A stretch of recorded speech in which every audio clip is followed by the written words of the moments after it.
आनंद अभ्यंकर हे नाव घेताच आपल्या सर्वांच्या डोळ्यापुढे जुन्या मालिकांची रेळ धावू लागते. अवघाची संसार, असंभव या गोजीरवाड्या घरात, वादळवाट, शुभंकरोती अशा गाजलेल्या मालिकातून त्यांनी आपल्या अभिनयाची छाप सोडली.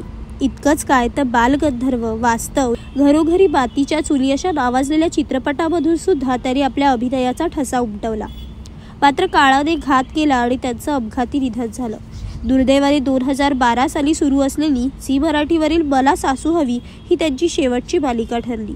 इतका मोठा नट काळाच्या पडद्याआड गेल्याची खंत आजही असली तरी देखील आनंद अभ्यंकरांनी प्रेक्षकांच्या मनात निर्माण केलेलं स्थान हे कायम चिरंजीव राहणार आहे. 26 जानेवारीला येऊ घातलेल्या छत्रपती संभाजी या ऐतिहासिक चित्रपटात ज्येष्ठ अभिनेते आनंद अभ्यंकर यांच्या अभिनयाची झलक प्रेक्षकांना पाहायला मिळणार आहे. त्यांनी कोणती ऐतिहासिक भूमिका साकारली आहे हे मात्र गुपित ठेवलं असलं तरी देखील चित्रपटाच्या माध्यमातून का होईना आपण आनंद अभ्यंकर आपल्या चाहत्यांना इतक्या वर्षानंतर पुन्हा एकदा पाहायला मिळणार आहेत. अभिनेता हा कायमच त्याने साकारलेल्या भूमिकांमधून जिवंत राहतो असं म्हणतात.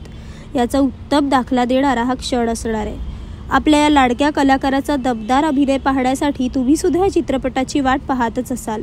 पण अभिनेते आनंद अभ्यंकर यांनी साकारलेली कोणती भूमिका तुम्हाला आजही लक्षात आहे हे आम्हाला कमेंट करून कळवायला अजिबात विसरू नका.